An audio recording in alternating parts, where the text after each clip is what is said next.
Hey there, Mike Dunn, Editor-in-Chief of Tabletop, and I've got something very special to tell you about. It's a new crowdfunding campaign from Gooey Cube. It's called The Tomb of Gyzaengaxx. It's a tribute to Gary Gygax and many of the legends that created the wonderful game that we all love to play. The link is right down here. Go hit it up, back it. You can't go wrong. Woo!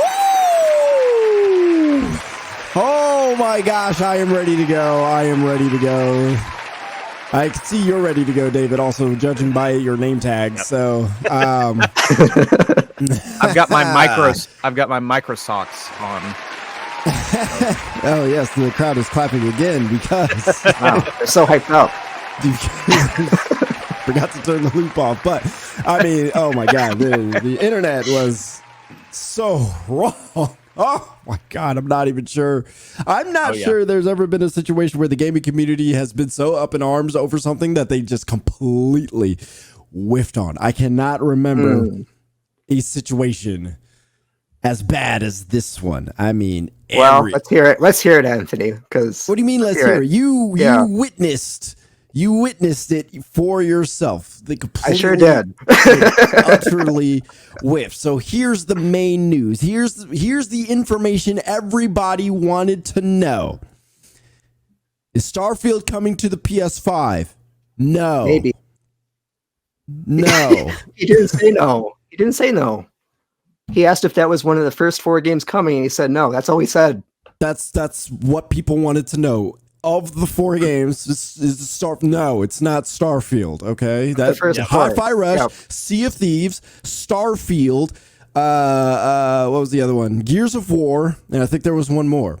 Were any of those Starfield? No, that is the answer to that question. Okay, it's like you said, Jack. It's just 4 games. That's it. Some live service games and some other games that, as Phil said, fit with the PlayStation 5. That's it. No, he didn't say that's not it. They ended the podcast right there. They didn't say that was it at all. The podcast right there. And yes, they're bringing Diablo 4 to Game Pass March 28th. And what else was there, Jack? What am I missing? That was so. He said, "What do you mean? Like in general, or like?" Yeah, what did I miss?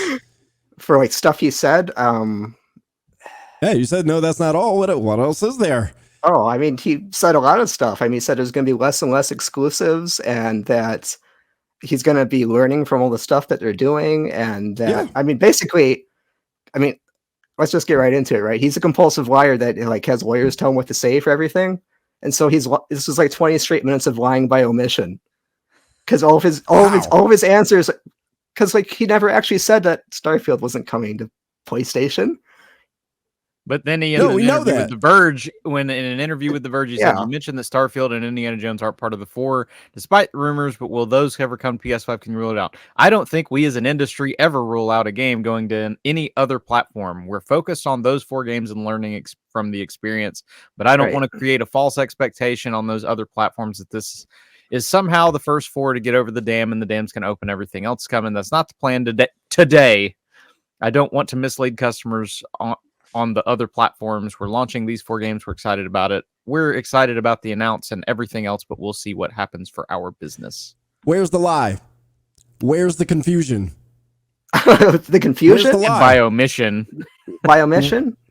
Yeah, I mean, not the plan today. Okay, so the rumor said among the games coming to PlayStation, Gears of War, Starfield, Hi-Fi Rush, and Sea of Thieves.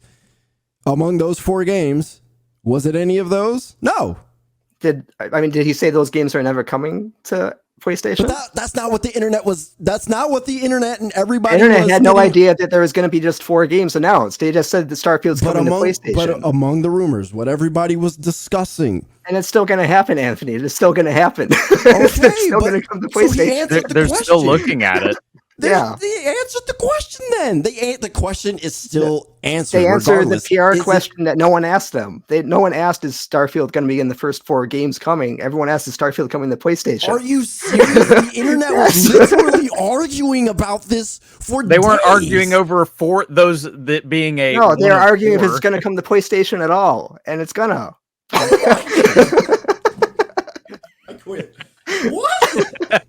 It's literally among the rumors. So yes, Well, the rumors were that it was coming. The only thing that he denied is that it isn't coming in those first 4. But that's all the people. That's what people wanted to know. That's not what people wanted to know at all. Oh my! They wanted to know if it's coming to PlayStation. Okay, so the question is still answered. Yeah, maybe later, maybe. So where's the lie by omission? That wasn't answering the question because. Oh my god! Like, what do you guys? Still don't know. Yes, we still go into tomorrow. We still go to tomorrow, and we have no idea. It's gonna come to PlayStation. So what? Like, what do you lose by that? What does anybody lose by that? By him saying it could come later. All right, that's your answer. It could come later. It could. Well, I mean, what's the problem with that answer? There's no problem. The problem is that he's not like it was 20 minutes of not saying what the plan was. I think it's funny. 20 minutes. People said some stuff was concise, but not a lot of it. Well, it's like here's one statement.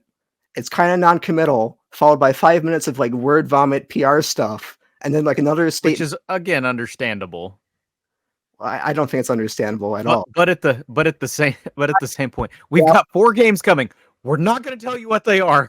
Yeah, that was the first thing. That was funny. Well, I don't know. I don't even know what the problem with that is. Like they're not gonna. They're like, we're gonna have a special event. We're gonna have a special business update. We're going to bring games multi-platform, but we're not going to tell you for an entire week what we're going to be doing. And now when we're actually going to tell you what we're doing, we're not going to tell you what we're doing. Everybody wanted to know what games were coming to PlayStation. And they didn't say what games. What? Not from Xbox. Not from them. We found out from The Verge. They did not say what games it was in that business update. But people wanted to know, is it Hi-Fi Rush? Is it Starfield? Is it all these other games? The answer to the question is no. So the only answer to the question is it's not Starfield and Indiana Jones. Right, that was the only actual answer. Yeah. Yes, it's not Star. I forgot the other name, the game that you mentioned. So yeah. But I feel like that's moving the goalpost based on the conversations everybody was having. He's moving the goalpost. How's he moving? He answered the question. Because he answered and then followed up in an interview and literally said, well, I don't want to say that won't ever happen. He said that in the podcast too. No, he didn't. Not in those words. Not necessarily those exact words. They're not coming in the first 4 games. He said it's not one of those first 4. He straight up denies, and then immediately in an interview, but we don't want to ever deny it. No, I'm pretty sure somewhere in that exclusive conversation, he mentioned something, again, not in those exact words as it was in The Verge, but he said something like, I don't think we ever want to say never, but I'm pretty sure he said that. Here's the interesting quote. The interesting quote is that he says there's going to be less and less exclusives. And so with this plan, that's reality. With these 4 games and with this plan, let's logically extrapolate that to the end. I mean, what do you think that means for exclusives for Xbox, right? But what is it? But he's also talking about PlayStation when he mentioned that. Like across the industry, you're probably going to see less and less exclusives. Let's stick with just Xbox for now, though. Logically, what does that mean for Xbox? Okay, so that probably means you're going to see Starfield. It means you might. I think that means you're going to see most everything, right? I mean, that's just what makes sense. Because why are they doing this too? Let's think about why are they doing this. Right, because it's good for business on their part. Right, because their current business is not working. Correct. Yeah. So the question has been answered. Not by them, really. Yeah. Well, I mean. This felt more like an appeasement to the people who are upset. It felt like they were afraid of Tim Dog. Direction. I don't know this Tim Dog reference. Because you're on Reds. Yeah.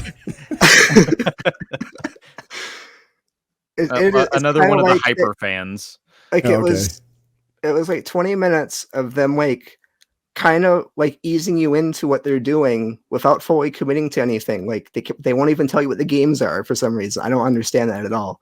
But then like we're slowly shifting this way. Our business is changing, but also it's not really changing because we've been saying this for years, but we haven't been acting on it. But also it is changing. Like it's all weird, confused, muddled stuff. Well, and then we also had the incorrect thing that came from Sarah Bond, and I'm assuming this was just an accident because of what happened. Because they said that there are 34 million players subscribe to Xbox Game Pass. And she noted, now 34 million people can all enjoy Diablo 4. It is coming in March. However, when Phil Spencer had an interview with Stephen Totillo, he had to say, no, that's not actually correct, because these are also including people that are Game Pass core.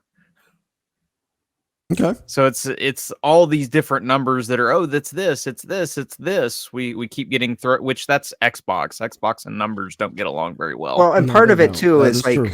I mean, they're clearly not prepared for this too. Like Phil spends like the first 2 minutes of this presentation whining about how they had all these plans. I get it. Also strange. It's hard. It's hard to immediately like turn a ship. I feel like just the main issue with all this stuff is like, can you guys just like talk like a human being and say like a straightforward sentence for once in your life? I just don't get why they're playing all these games. It's just weird. Because it's a video game company. That's why they're playing all these games.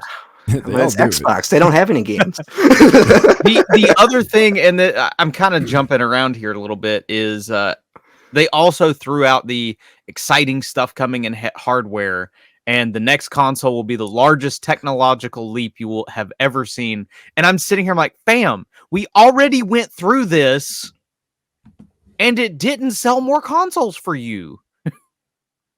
Like, yeah, well, so here's something I'd like to speak.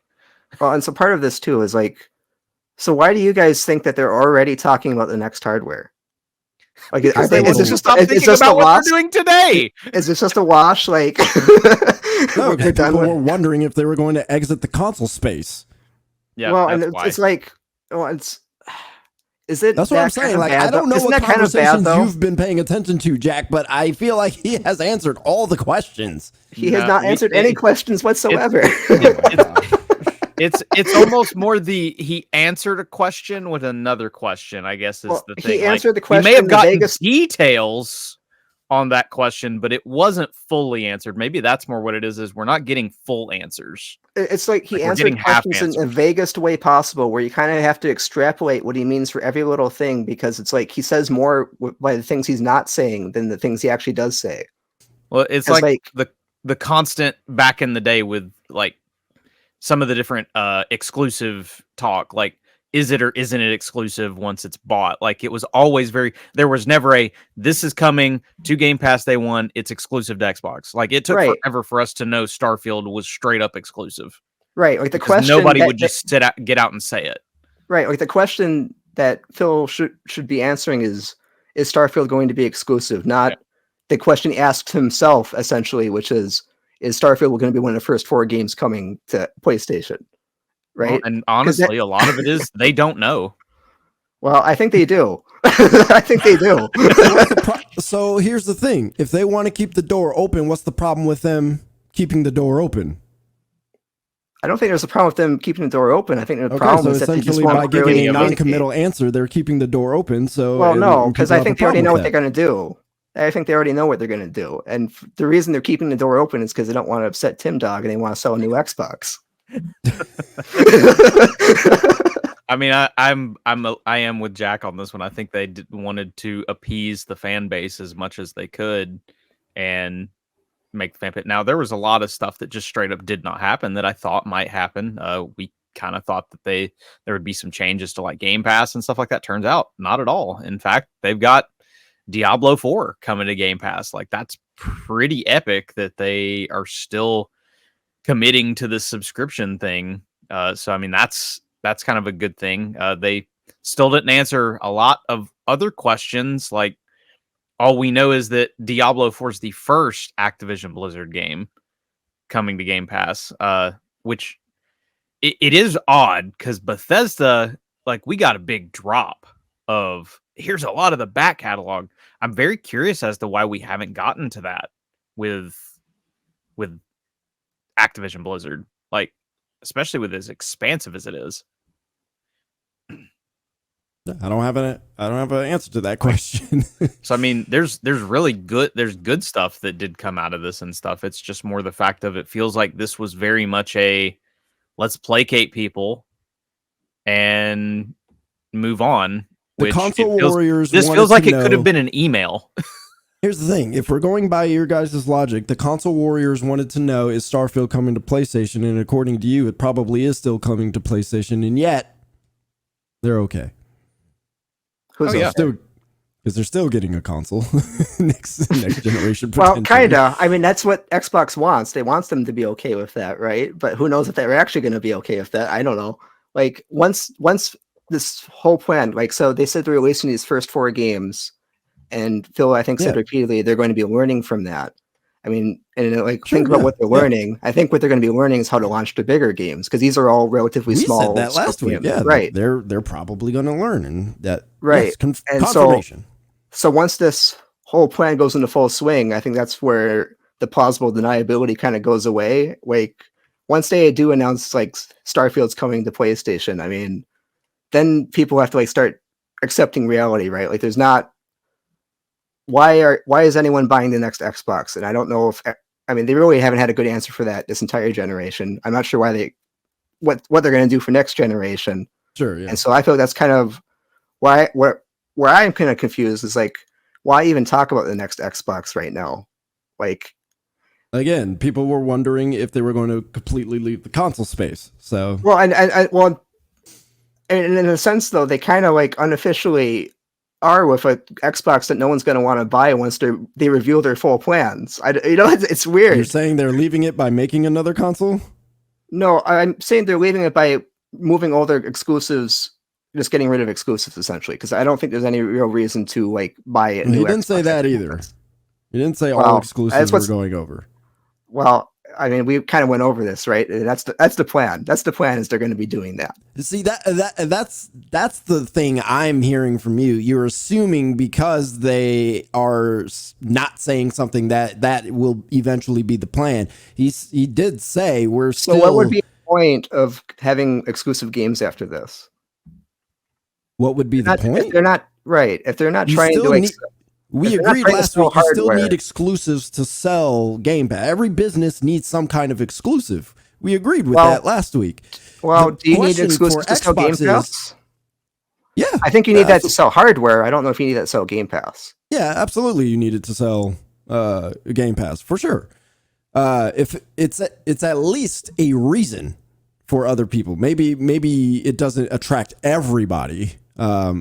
Clearly that's not working for the consoles, but it is another reason for Xbox. Again, every business needs something no one else has, even if it's a little thing.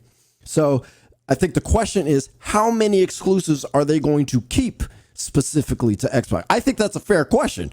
Will it be 70% go to all platforms and 30% remain exclusive? I don't know. We can't answer that, but you know what I'm saying? Like even if they're like, yeah, more games are coming, we don't know the percentage of that. And he still says, yes, there will be exclusives. I don't think those things have to be mutually exclusive. You can have both. Maybe it's 50-50, maybe it's 60-40, 70-30, I don't know. But I don't think it's like double speak over here trying to, no, it's a business plan. Many exclusives formally could go to a different platform, and we're going to keep the ones that probably maybe sell the most for us. I don't know. Well, it'd be nice if he said that. Yeah, I think the good thing obviously is if we're extrapolating some of the good is it's the best plan in all of this is let your game come out exclusively, timed, let it go for a little bit on your platform, let your platform be where it matters. Then after a year or so, ship it out to other platforms, make your money. Like it makes a lot of sense. It really does, because your consumers feel good about it. I got it on Game Pass on day one. I got to play it for all this time, and then everybody else gets to pay for. But while I'm paying the scraps over here on my platform, you're getting to pay for my next game with your $70 purchase. Again, you're using. It speaks to the FOMO stuff. Yeah. So, and if the other people want to play it first, they got to come to my platform. They'll still get to play it eventually, but Xbox wants to be on all platforms. So Well, that's another part where they did say Game Pass is not coming to PlayStation or other platforms. Yeah, that was the other thing too. Is they're like, because I think so I was wrong about that. Well, Game Pass is certainly at its Game Pass is certainly at its cutoff limit. Like it totally is that it's like and I think not growing. Like 6-7 years ago when they did all this Game Pass stuff, I think the idea was they wanted to bring it to PlayStation, Nintendo, and all these different places. And I think PlayStation and Nintendo both said no, and so that wasn't happening. Guaranteed. They don't want it. But like part of it too is, I mean, the exclusive stuff. I just don't know if you're going to be limiting it to Xbox and PC. I mean, does that really sell Game Pass? Like, and I think I've said it a million times now. But because it won't be coming to Apple. By the way, they actually said even with the new stuff that came through with Apple opening their store, they will not bring the app to iOS. Yeah, and like, sorry, I kind of lost my train of thought. But sorry, I was just wanting to back you up on that. That like that's another platform they don't have, and that's a huge platform. Right, and so I mean, I think ultimately though, it's just like the idea that they need exclusives to sell Game Pass. I mean, I think Game Pass makes sense as like a service just generally for like your back catalog. But if you like have it, if you have these day one exclusives and you like release these like another Starfield or another Halo or something, like by doing it day one on a Game Pass, and that's like really your platform more than the Xbox is. I mean, you have to eat the cost of like doing that entire game as part of your Game Pass sales, essentially. And so I feel like the big risk and the reason why this Xbox stuff is not working out is because they've been operating that way for so many years. And now someone's looking at the spreadsheets and be like, well, hey, this doesn't really make sense. And we're in a recession now and everyone's losing their jobs. And they're like, we got to start making changes and start actually like making money out of their ways. And so I feel like, extrapolating the end game of all this stuff, why I feel like all this, Xbox is kind of getting out of exclusives in general is just like, it just doesn't make sense to continue this way. Where I would agree. Yeah. Oh yeah. Their business model doesn't make sense for it. Right. I mean, like the whole idea of exclusives just doesn't make sense for them just because otherwise you're just eating all that money. Like the Game Pass numbers just don't make up for like the budget of an entire game for like a new Halo or something like that. Yep. And the problem with, I mean, we'll talk about when we get to the PlayStation stuff, I guess, too, is like when you're making these games, it's like pure risk for like 6 to 7 years now. And it's such a brutal toll on any kind of company. Mm-hmm. And, like PlayStation, and we got the leaks for it, is like they barely make money. And so like how dire must it be for Xbox, who's buying all these giant corporations, who's making all these games, and so many of them like don't even pan out yet. Like Perfect Dark is like there's a lot of money going out, but nothing coming in. Right. And it's like it just doesn't make sense to me to be talking about hardware or like even entertaining that they're going to keep doing exclusives just because that doesn't make sense right now. Well, I think that they need to still keep the platform option open because that is where a lot of people play Xbox. I mean, it was originally a console, so they finally, Microsoft and Windows got their, games on the Windows together, so you can actually enjoy games on PC consistently. So if you take away the console, I mean, you're taking away a large player base. So I think they have to spend the money to keep that option open. But I think too, with what Phil is doing with, what you would consider all this double speak and lying by omission, in some ways, like what they're doing, we talked about it last week, they are kind of, in some ways, kind of reinventing the wheel and kind of how you sell games and do this kind of stuff. So I think they have to leave their options open for a Starfield coming to PlayStation 5, or maybe even at worst, at least at worst for console warriors, Halo, like going to, PlayStation 5 or something like that, So yeah, Phil not 100% committing and just giving the straight answer of like, no, Starfield is never coming to PlayStation 5 ever. I don't think that's good business sense for him. So yeah, does he have to kind of? Do you feel like it's? I mean, do you feel like it's good business sense to not be clear about your plans? When I listened to what he was saying, I felt like, yeah, okay, I understand what's going on. 4 games are coming. I don't need to know what 4 games. I just know 4 games are coming. It's not Starfield. You don't need to know what 4 games? I don't need to know what 4 games because that wasn't part of the whole equation for me. We know the conversation was if Starfield is going, oh my God, if Gears of War is going, oh my God, like what could Xbox really be getting up to with this? No, it's not Starfield, at least in those 4 games. It's not Gears of War. It's not Indiana Jones. 4 games. We'll announce it later. Oh, okay. It was a live service game, so maybe Sea of Thieves and like other games that would fit with PlayStation 5. Which, all right. The Verge said that it is Hi-Fi Rush, Pentiment, Sea of Thieves, and Grounded. Okay. So they okay. Just so you know, that is what has been reported. I didn't know that. Okay. So 4 games. All right. And even now that I know them, I'm like, okay, it's those 4. That makes sense. All right, cool. Yep. Like we can move forward now. Like I know he said what they were.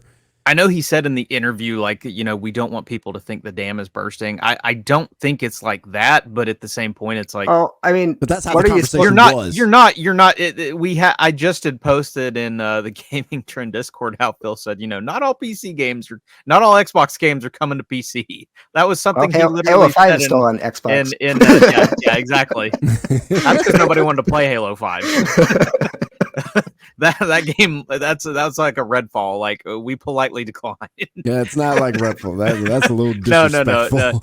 Well, the story for Halo 5 was awful, and it almost killed the competitive scene.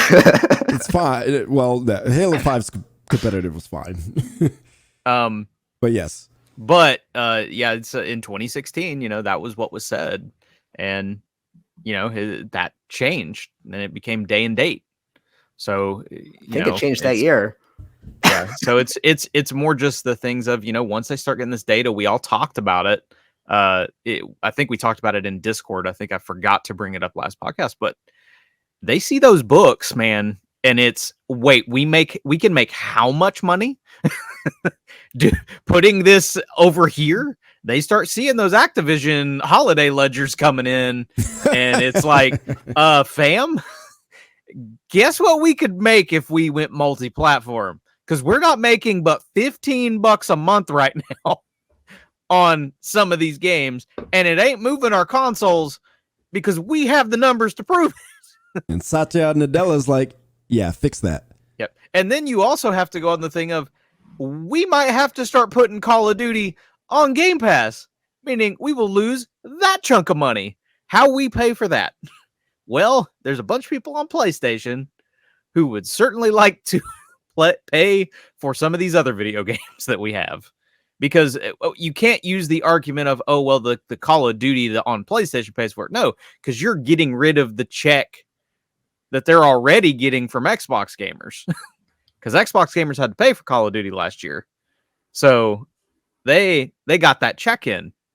Suddenly you're just getting rid of revenue when you put Call of Duty on Game Pass. You already were getting the PS revenue, so you got to find a way to replace that. Like where they had like Bobby Kotick on the stand for FTC stuff, and they're like, and he would not have put any of it on Game Pass ever because it doesn't work. Right. Well, that just seems like such a big, like putting or Call of Duty on Game Pass specifically. I mean, that just seems like a disaster. Not just because you're losing Xbox sales, because you're losing like potentially everyone's sales to an extent. Like, I don't know why they would do that giant risk like that.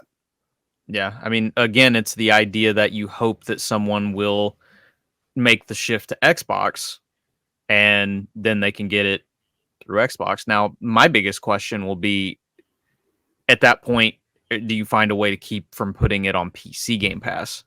That is the big question, because if Call of Duty comes to PC Game Pass, that's a bigger deal, because PC Game Pass is like it. I don't think Xbox is as big of a market that you lose with Call of Duty. Like, I think it's a good market, but it's not the chunk that is on PlayStation, and it's by far not the chunk that is on PC.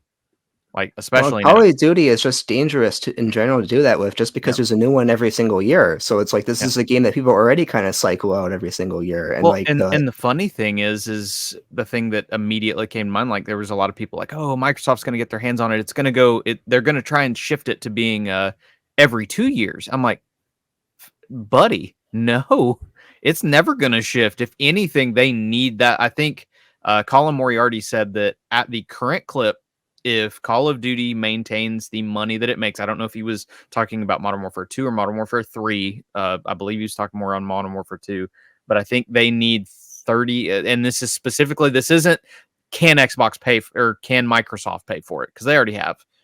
But it's to be profitable, Activision has to, it will take, I think, 35 years to pay for itself. Again, this is not can they pay, can Xbox as a whole pay for it? Because I have done the fair share of business stuff where we've opened new stores and another store has kind of kept it afloat. Like I understand that but like eventually Activision has to pay for itself. And if it takes that long to have to pay for itself, there's no way they are going to a biannual model. It had, or every 2 year model. Like they have to put this sucker out every year. If anything, it is going to be doubled down on. And I feel bad for the devs that are there because they just let a bunch of people go. Yeah, I think we could all agree the day one has been a questionable decision. I guarantee you they wish they never said it. He just said it again in the podcast. And in that doesn't mean you don't wish you never said it. Yeah. There's plenty of things I've had to say, and I've said it through gritted teeth. And I bet it is there because all they're seeing is the model does not work as well as it should and can. And everybody's starting to have to raise their prices and cut back on content. And they're having to just full speed invest because they made promises. Yeah, I mean, I expect Game Pass to raise in price relative to the price of games in general. I mean, if we look at the price of a Netflix or a Hulu or whatever in comparison to movie prices and things like that, like it's per month, it's fairly comparable. I don't expect Game Pass to raise to $70 a month, but in terms of making more per subscription, I guarantee it's going to hit at least 25 for sure. Yep. I don't know how long it would take, but I can imagine Xbox charging $25 a month for Game Pass. Well, the biggest question you get to is when does that become prohibitive to like consumers? Because well, and so part Disney, of it too, we just watched Disney lose 1.3 billion people because of the price hikes. Yep. Like at some point, you're already stagnating in people signing up for Game Pass. At one point, do you start just straight up losing people? Yep. Because they've at least managed to stay on point. They've managed to stick. Of course, some of that may have been converting Xbox Live to being Game Pass Core. Yep. But one thing Phil said, in like a moment of lucidity, is that he talked about why they're doing the multi-platform strategy. He said, well, we can charge people more money, or we can do different strategies like this. And so I think they're going to try to put off raising prices and stuff as long as they can. Sure. I think they're going to try to supplement it with the multi-platform stuff. So I think they're doing everything they can to avoid that price hike in at least the immediate future. I agree with that. You jump into the 3 month, 6 month, 12 month timed exclusivity. Like it's a pretty easy thing to do. Yeah, that could work. It just I can't foresee all the factors. I do wonder if they experiment eventually, maybe not the huge games, but the big tentpole AAA games, but I do wonder if they'll experiment with some newer games that are not day one on Game Pass, and those will come later, buy them first, and then eventually release it on Game Pass, and probably games that will get some more subscribers, so at least it's not all falling on Game Pass to have to pay for the development costs up front. Yeah, no, I think that's what everyone's looking at, is to try to find ways to subsidize their business model, because everyone's kind of looking at the books right now and being like, this doesn't really work. We make extra money without putting in a lot of extra capital. Yeah, and that's a really easy way to do it. Is I already have this game. Yeah, we got to put in a little effort to tweak it and port it, but it's cheaper than having to make a whole entire brand new game. And let's just remember that there are probably builds for some of these games kind of sitting in the background. Starfield already probably had a at least basic PS5 build. You have people in those studios that know how to build for PS5. Hi-Fi Rush probably had a build at some point. I mean, obviously they've all got builds now with like Grounded and these other ones that are supposed to be coming.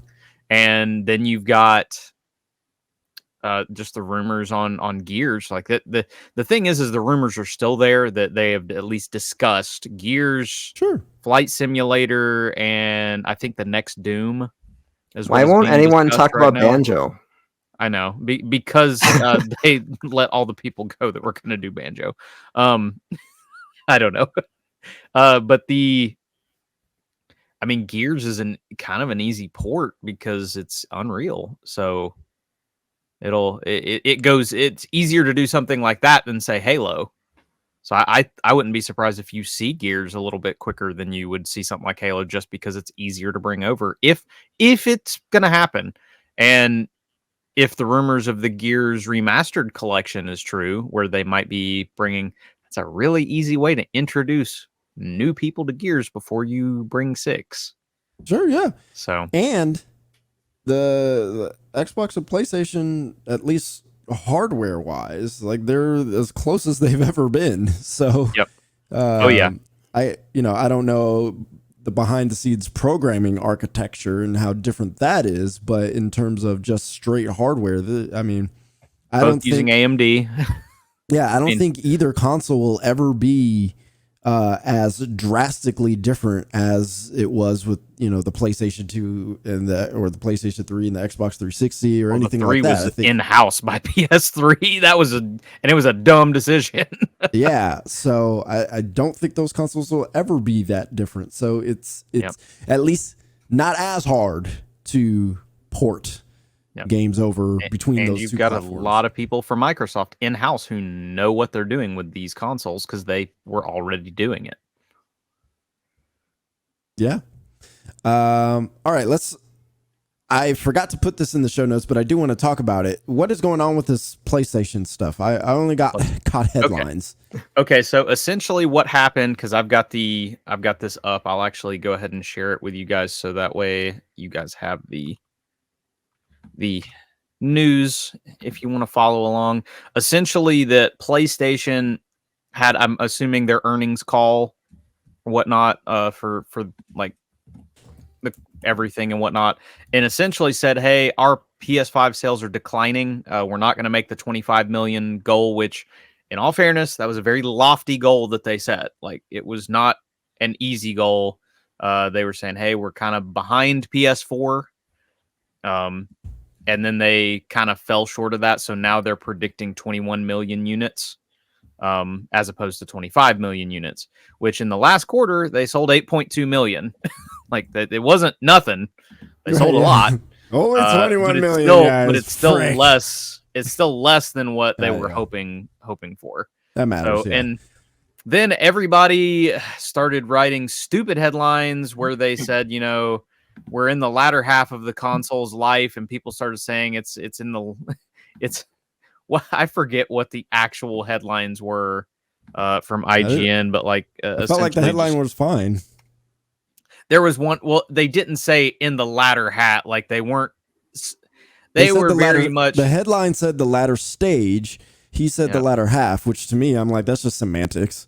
Yeah, it's just the way that it ends up getting taken. Because it's like, okay, this is Xbox is in the latter half of its console, because we're at the halfway point. We're literally at the halfway point of these consoles. Right. Of course we are. That's more what it is it's like these obvious things, and people, like you said, are making semantics out of them. Like they're just they're turning it into something. I'll link it in my thing here too. But there's the part of this stuff that I thought was interesting is that they have the new COO guy, the Hiroki Totoki guy. Yeah. And he's kind of talking about like the overall strategy and how they're going to try to fix the company, because he's looking at all this stuff. He's meeting full different people, and he says that he's looking for different ways to increase their profit margins, because they're kind of, we can tell from the leaks and stuff, they're pretty slim. Like they make money by doing the big games like Spider-Man 2, but it's really not like a lot of money, right? Like because typically when you make games, it traditionally worked is that you like make money and that would help fund the next project and like kind of get you guys off the ground for keep the business going. And I don't think like the money they make from Spider-Man 2 like meaningfully contributes to like a Spider-Man 3. Yeah. And so they got have like such a big studio, and then you've got like it when it takes 5 years to make the next game. Not everybody's Insomniac and can do it in less time, but it's really hard for that to pay off. Right. So he's talking about ways to like try to improve their profit margin to try to fix the business.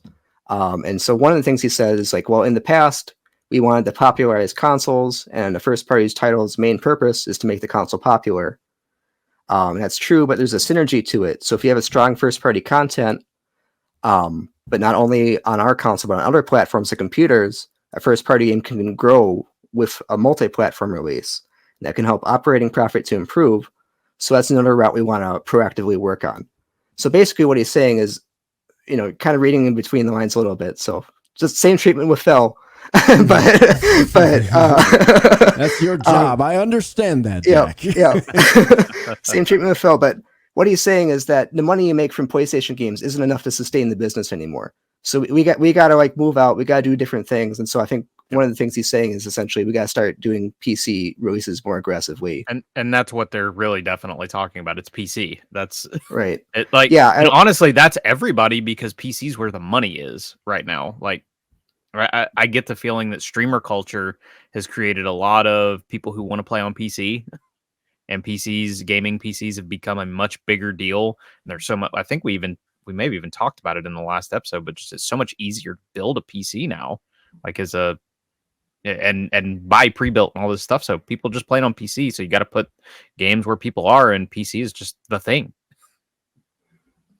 Yeah, and we're at a point in the video game industry right now where I think I don't want to say it's like a crash. Like people always say, oh, it's going to crash, but that kind of implies like these companies are going to like die or go away.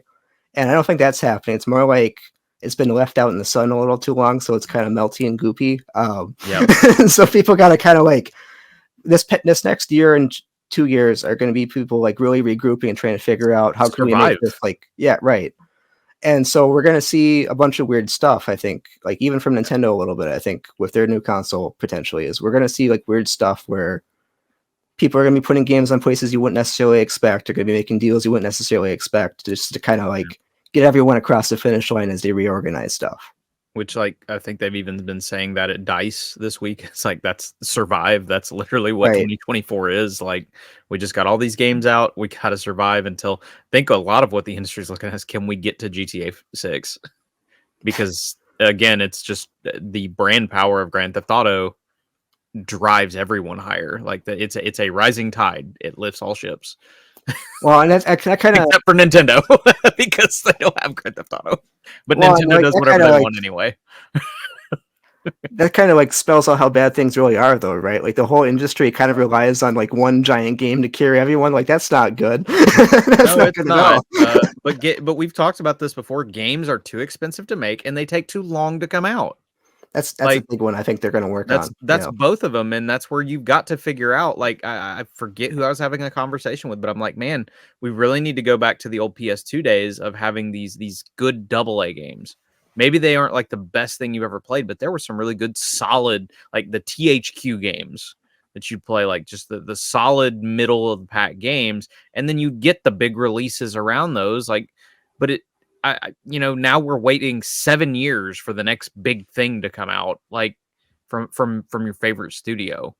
It's just not viable, and it, as we said, it costs too much. Some of it is just in another group we were talking about Western development. That's a big thing that has happened in Western development. Japan has actually managed to course correct, and a lot of their stuff doesn't cost nearly as much as what we do, and they put it out faster. I mean, look at Yakuza. Yeah, Yakuza is basically budget series. Yeah, fast pace. I guarantee you that doesn't cost even close to as much as some of these other big mainline, but they feel like big mainline entries. Even something like Final Fantasy VII Rebirth, I played in preview, and we're not that far removed from Remake having come out, and Remake had a pretty good substantial DLC, and what I played in that felt substantial. So you can figure out these ways to incrementally grow your game. Spider-Man, they did a fantastic job with the Miles Morales. They reuse the world. Like the Insomniac stuff, they've got a good structure. They're like the only AAA developer right now who can has a structure in place where they can build off their previous games. But even then, their games cost Spider-Man 2 cost way too much. Yeah. Well, the hope is that maybe this rumor that Venom coming is going to be like that same Spider-Man Miles Morales game. That gives you that extra boost to help pay for things, because that's something that you can make on a lot cheaper, similar to where Miles was, and you sell it a little bit cheaper, so it gets picked up a lot. I mean, people don't realize the legs Miles had. Miles sold a crap ton of units, and it was selling I believe even last year that game still was ending up in the top 10, and that was without extra discounts. It did really, really well. Yeah, no, and I mean, I think because ultimately we're seeing a lot of job cuts, we're seeing a lot of restructuring and stuff. I mean, and so I think that's kind of the payroll is the easiest controllable, unfortunately. Right. Well, I think what we're going to see then is we're going to see smaller scope games made from all these giant AAA assets to kind of help cover costs a little bit, because the giant super games that take 7 years, the idea that we went from a generation of 3 Uncharted games and The Last of Us to a generation now where we might not even get a new Naughty Dog game. That's no ridiculous. It just shouldn't be. And that's coming from somebody who has I'm a humongous Uncharted fan. It makes me sad. It's a self-inflicted wound too, because ain't nobody told the game industry to improve at the pace that they have. Always trying to get the most realistic everything. Didn't that's the what the CEO, market is conditioned for. Didn't the CEO also say he's there's a lot of great creatives out there, but not enough of them know about business? I think it was him that said something along those lines. Something like that. He's there's great people, just they're not business minded. Which makes a lot of sense. Yeah, I mean, I don't know. I do know, because I watched your review for Spider-Man 2, but I played that game and I felt there was a lot of weird bloat stuff in that game where they spent so much time on Peter Parker riding his bike, or Mary Jane stuff, and then basic stuff with the combat feels weird to me, and it's underdeveloped, and some of the plot points kind of drop and don't make sense. And it's I don't know. It feels like that's a game where it should have been reined in, or maybe it was too reined in, or something. Something went wrong, I feel in that game. That's my opinion. And so but I feel that kind of happens with so many games now, where sometimes these AAA games, it feels the stories kind of patched work together. I think even from 5-6 years ago, actually it was almost a decade ago when the Tomb Raider game came out, they talked about how they made that game, whereas they were just putting random pieces together to form a coherent story in that game because that was what they got done, and they kind of had to smush it all together. It's just the way the business is done right now. I feel with these big budget schedules and all this stuff, it's really too drawn out. And I hate to say that, because I like when people have their creative visions and all that, but when it's such a big business like this, you kind of do need the business guy to be we gotta rein it in a little bit. Alan Wake 2, as bombastic of a game as that was, it really got built in about 3 years, and they didn't have a big staff, and game of the year candidate, and you have to imagine the budget was pretty decently low on that game. So yeah, but it wasn't bloated. You can make these games work. It's just got to be smart about it. Something else that came out from that interview with Hiroki Totoki, he actually said that regarding first-party hardware, we aim to continue to focus on producing high-quality productions and producing live service games. But while major projects are currently in development, we do not plan to release any new major existing franchise titles next fiscal year, like God of War Ragnarok or Marvel's Spider-Man 2. So essentially, it's everybody went and read this and said, "Oh, there's no first-party PlayStation game coming out until after March of 2025." They didn't learn their lesson from Xbox, and so they didn't read, is what they did. That's at least with this, I could read it. I didn't have that information from Phil because I only got told 4 games. Well, it's kind of like the opposite. It's like the opposite, right? It's like a good thing by omission instead of a lie by omission. like God of War Ragnarok, Marvel Spider-Man 2. That just means it's not a humongous thing. Jeff Grubb said that he has heard that there's a possibility that the next Astrobot game may be coming from Team Asobi, which again, not a console mover, but that's a really awesome little game. It isn't. Astrobot's it didn't cost $300 million. I love Astrobot. Astrobot's awesome. So I'm hoping that Astrobot does end up coming out, and of course they have Concord. Condor was the game from Remedy that they're making. Concord is supposedly a Guardians of the Galaxy inspired live service shooter. So very interested to see how that is, but it is supposed to be coming this year, and who knows, there might be another small project in there somewhere. But I think people also forget that we're going to have Final Fantasy VII Rebirth. We've got Rise of the Ronin. We've got Stellar Blade. All of these 3 games in the first half. You know, there's a lot of games to play between now and but it's not God of War, David. It's not The Last of Us 3. It's not. But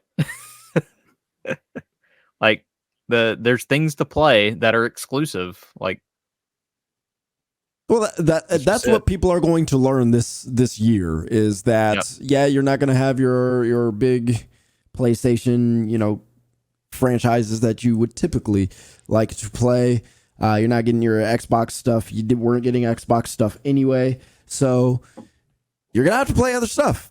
You want to get some use out of this PlayStation 5 and all you want to play is God of War and Spider-Man and Last of Us. Hey, now at this point, it's on you. You got to make a decision. Do you want to play games or do you just like playing certain games? If you just like playing certain games, I guess this isn't the right generation for you. Wait. Or you got to wait. Yeah. Yep. I mean, in the end, game it's generation for me. I know. I'm like, this is fine. It's just that they're going to look at different ways. We obviously the second half of the year, we don't have any knowledge of what it is. There still could be something out there that PlayStation has secured some sort of deal on. There's lots of different things that can happen. It's just, we don't know, but they have to figure out how to navigate without having any sort of big official first party offering. Like, yes, is Rebirth. Like that is definitely a huge first party game for any video game company to have, but it's not only theirs. They are having to share it with Square. So yeah, absolutely. It be what it be. They got to figure out how to do that. Same as Microsoft had to figure out how to do it. This all of this that is happening between Microsoft and Sony, PlayStation and Xbox. This is the new normal. Oh yeah. This is what it is now. Not every year is 2023. No. Not every year is 2023. But in terms of what we're seeing from the business, a lot of people, even know at times, I don't care about the business, but well, the business affects the games. That's why I care at least, right? Yeah. I've always been a sales guy, so I always like hearing all that kind of stuff. Yeah, I've been a business I have an entrepreneurial spirit, even though I suck at being an entrepreneur, but I like how all this stuff comes together from a business perspective, and it does affect the games. It absolutely affects the games. So to see how all of this is shifting and to see, exclusives on either side for Xbox and PlayStation aren't really the thing anymore.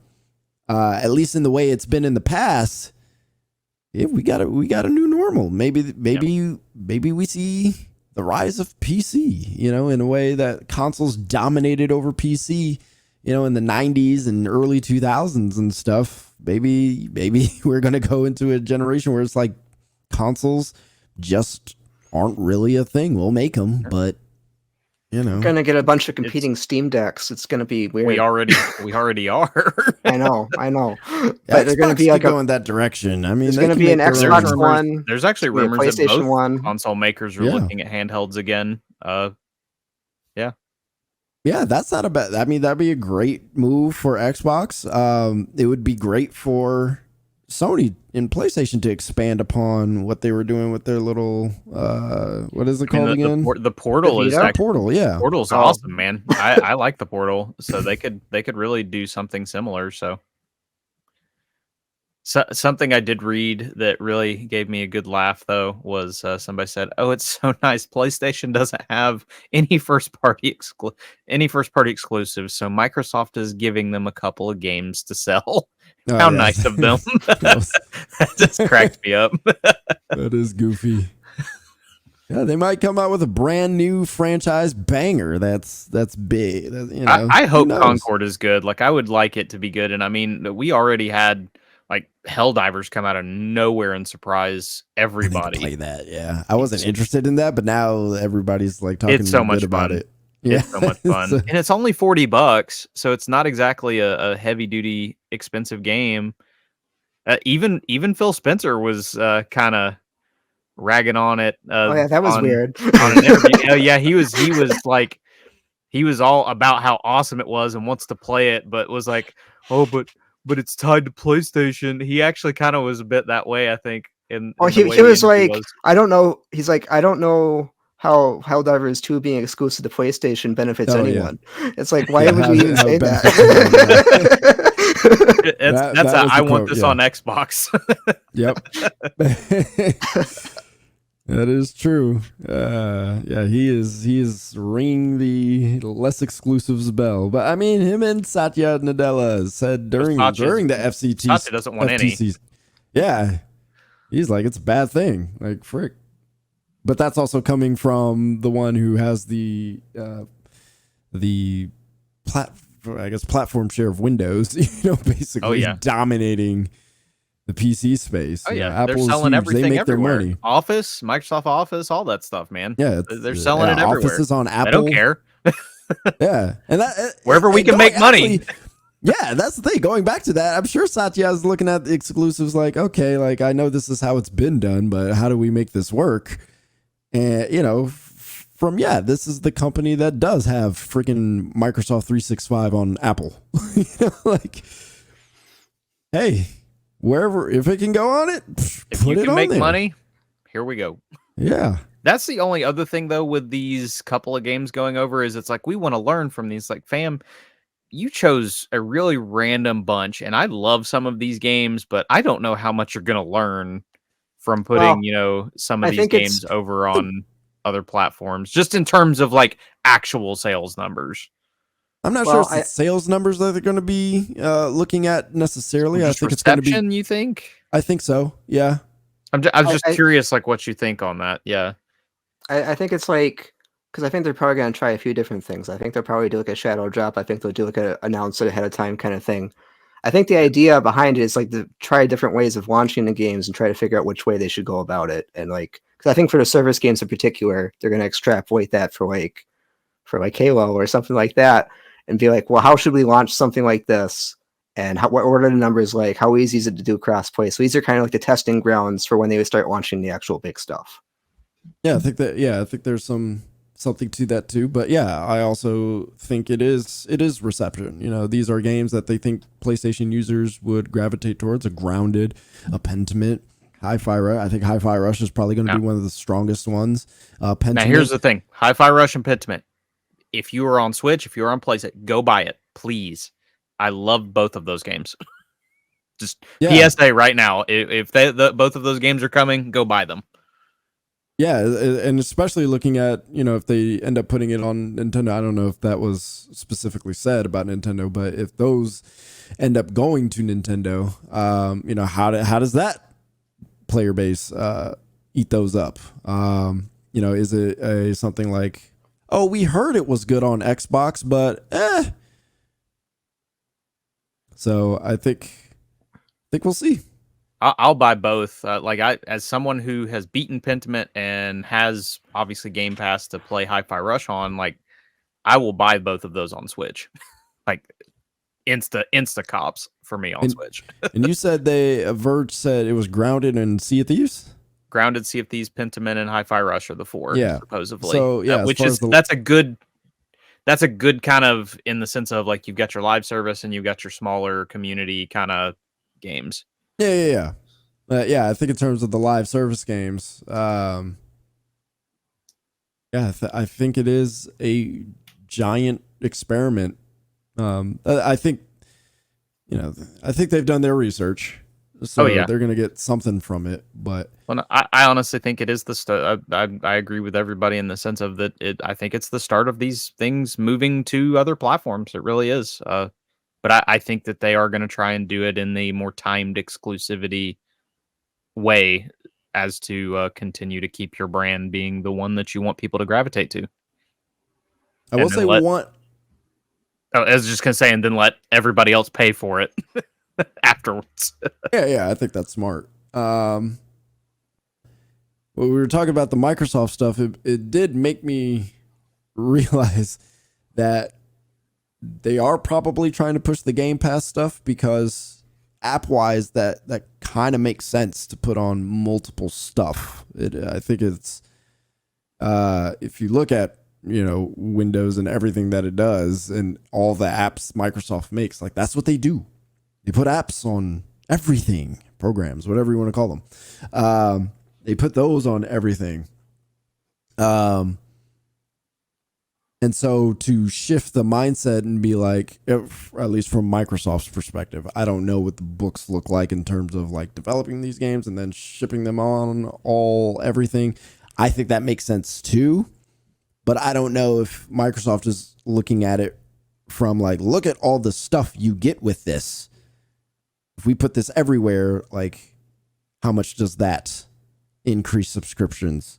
So again, I don't know how far like they see down the line. Like that's kind of a factor too. Like, do they actually see consoles going away? I don't know. Because if they do, then maybe they're just holding water until.